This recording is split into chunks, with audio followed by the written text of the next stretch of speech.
আল্লাহ বলছে তোর সুর বিসাউতিকা, ইবলিস তোর কণ্ঠ দিয়ে, তোর সুর দিয়ে, তোর আওয়াজ দিয়ে তুই আমার বান্দাকে পথভ্রষ্ট করিস।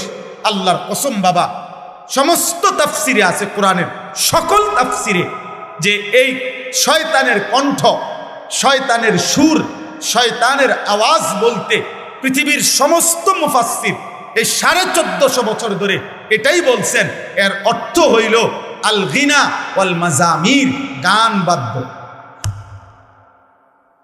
প্রতিটা গান, প্রতিটা বাদ্য এটা শয়তানের আওয়াজ,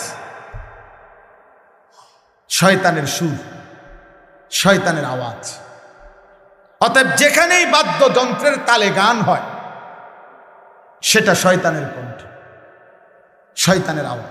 ধর্মের নামে হোক, ভক্তির নামে হোক, যেই নামে হোক, একতারা হোক, দোতারা হোক, তবলা হোক, বেহালা হোক, হারমোনিয়াম হোক আর গিটার হোক, আর আধুনিক গানের সঙ্গীতের যন্ত্রপাতি হোক, আর পুরান দিনের একতারা বেহালা হোক, বাঁশি হোক, আল্লাহর কসম আব্দুল্লাহ ইবনে ওমর রাদিয়াল্লাহু তাআলা আনহুমা, নবীজির বিখ্যাত সাহাবী, চলার পথে একদিন উনি দূর থেকে বাঁশির আওয়াজ শুনতেছিলেন। কিতাবে আছে উনি উনার 2 কান আটকাইয়া ফেলছেন। এরপরে হাঁটতে হাঁটতে ওনার সঙ্গীদেরকে বারবার বলতেছিলেন, ওই আওয়াজ কি আর শোনা যায়, ওই আওয়াজ কি আর শোনা যায়? যখন ওনার সঙ্গীরা বলছে ওই আওয়াজ আর মোটেই শোনা যায় না, তো খোদার কসম তিনি ওনার হাত সরাইছেন এবং বলছেন, হা কাদা রাআইতু রাসূলুল্লাহ সাল্লাল্লাহু আলাইহি সাল্লাম, আমিও নবীজিকে এরকম চলার পথে একদিন দেখছি, উনি বাঁশির আওয়াজ শুনে কান এভাবে, হাতে আঙ্গুল এভাবে কানে দিয়ে রাখছেন, বাঁশির আওয়াজ শুনে নেন, বাঁশির আওয়াজ শুনে নেন।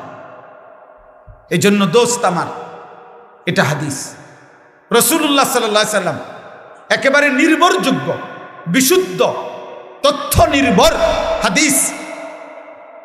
আল্লাহ নবী সাল্লাল্লাহু আলাইহি সাল্লাম বলছেন যে বুইস্তু বিকাসরিল মাজামির বিকাসরিত তাবল আম ইন্নাল্লাহা বাআসানি রাহমাতান ওয়া আমারানি বিমাহকিল মাআজিফ ওয়াল মাজামির।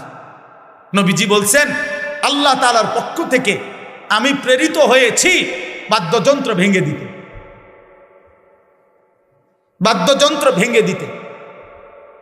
নবীজি বলছেন আল্লাহ তাআলা আমাকে রহমত বানিয়ে পাঠিয়েছেন, অতএব আল্লাহ আমাকে বলেছেন রহমতের দাবি। নবীজি বলছেন, আল্লাহ আমাকে বলছেন যাবতীয় গান, বাদ্য, গানের আসর ভেঙে চুরে দিতে। অতএব এই সবগুলো কথার সমন্বয়। এবার আর একটা হাদিস বলি।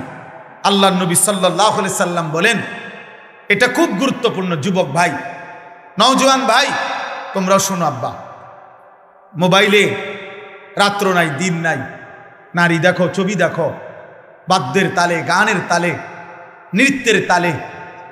আর এই হারাম আড্ডা, আর বয়স্ক মাঝ বয়সীয় যারা চা দোকানে বলেন আর ঘরে বলেন, টেলিভিশনে যারা নায়িকা গায়িকার নাচ দেখেন, গান দেখেন, বাদ্যের তাল দেখেন, বাদ্যযন্ত্রের ঝংকার শুনেন কানে, তো আল্লাহর কসম আল্লাহ তাআলা বলছে এমন আসর যারাই জমায়, আমি আল্লাহ তাদের জন্য নিকৃষ্ট আযাব রেখেছি, অপমানকর আযাব রেখেছি।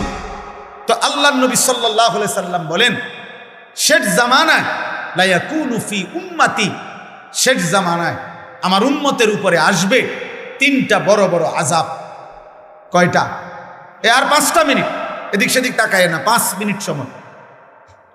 শেষ জামানায় আসবে 3টা বড় বড় আযাব।